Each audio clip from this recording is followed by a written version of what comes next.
नेपाली भाषा सिकाइको चौतारीमा हार्दिक स्वागत तथा न्यानो अभिवादन छ। म आज व्यावसायिक चिठी लेख्ने सरल तरिका लिएर यहाँहरूमाझ उपस्थित भएको छु। यस यसलाई हामी व्यापारिक चिठी लेखनको रूपमा पनि बुझ्न सक्छौँ। व्यावसायिक चिठीको परिचय। व्यावसायिक चिठी भन्नाले व्यापार तथा व्यवसायसँग सम्बन्धित भएर लेखिने चिठी हो। यसलाई व्यापारिक पत्र पनि भनिन्छ। यसरी हेर्दा कुनै सामान किन्ने क्रेताले सामान बेच्ने विक्रेतालाई पठाउने पत्रलाई नै व्यावसायिक चिठी भनिन्छ।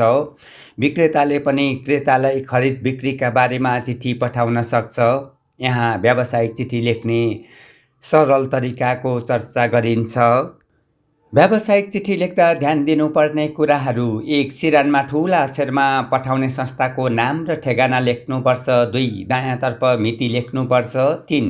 बायाँतर्फ पत्र सङ्ख्या र चलानी नम्बर छोटकरीमा लेख्नुपर्छ। 4. विषय दिएको प्रश्नमै हुने भएकाले त्यही लेख्नुपर्छ। 5. श्री प्रबन्धकज्यू लेखी तल व्यापारिक संस्थाको ठेगाना उल्लेख गर्नुपर्छ। 6. अब महोदय लेखेर अल्पविराम दिनुपर्छ। 7. यसपछि व्यावसायिक पत्रको मुख्य भाग वा विषयवस्तु लेख्नुपर्छ। 8. पत्रको अन्त्यमा सहयोगको लागि धन्यवाद लेख्नुपर्छ। 9. बायाँतिर भवदीय वा तपाईँको लेखी हस्ताक्षर गर्ने ठाउँ, नाम र दर्जा क्रमैले लेख्नुपर्छ। व्यावसायिक चिठीका भागलाई सिक्री तालिकामा पनि यहाँ हेर्न सकिन्छ। सुरुमा पठाउनेको नाम, ठेगाना, मिति, पत्र सङ्ख्या, चलानी नम्बर यसमै परे। त्यसपछि विषय, त्यसपछि सम्बोधन, त्यसपछि महोदय, त्यसपछि विषयवस्तु, अनि टुङ्ग्याउने, अनि पठाउनेको नाम र अन्तिममा खाम। अब म व्यावसायिक चिठीको सूत्र प्रस्तुत गर्छु।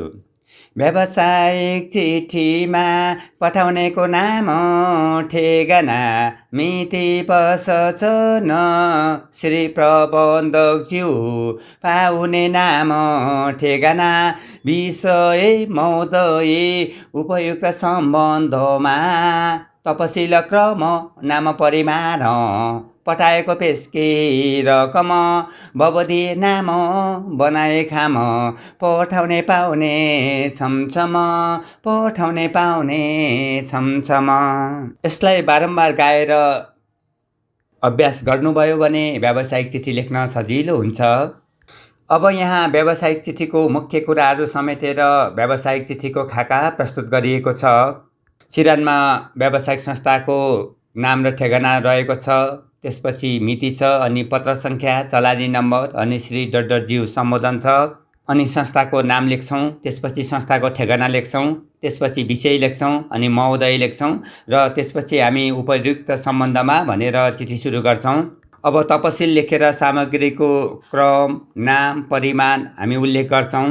उक्त सामग्रीको लागि पेस्की रकम कति पठाइएको छ त्यो उल्लेख गर्छौँ, र अन्तिममा सहयोगको लागि धन्यवाद लेख्छौँ, र भवदीयबाट क्रमशः तलतिर नाम, पद उल्लेख गर्छौँ।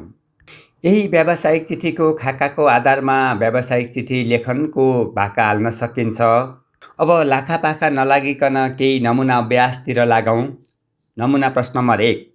समता पुस्तक पसल पुतली सडक काठमाडौँले कक्षा 10 का अनिवार्य विषयका पाठ्यपुस्तकहरू उपलब्ध गराउन जनक शिक्षा सामग्री केन्द्र लिमिटेड, सानोठिमी, भक्तपुरलाई लेख्ने चिठीको नमुना तयार पार्नुहोस्।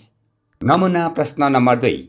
विनायक खाद्यान्न भण्डार, कौशलटार, भक्तपुरले खाद्यान्न सामग्री उपलब्ध गराइदिन असन खाद्यान्न स्टोर, असन, काठमाडौँलाई लेख्ने व्यापारिक पत्रको नमुना तयार पार्नुहोस्। अबका स्लाइडहरूमा यी प्रश्नका उत्तरहरूसँगै केही नमुना प्रश्नहरू पनि अन्त्यमा प्रस्तुत गरिएको छ, र नमुना अभ्यास यहाँहरूले गरेर आफ्नो सिकाइलाई थप मजबुत बनाउन सक्नुहुनेछ। धन्यवाद।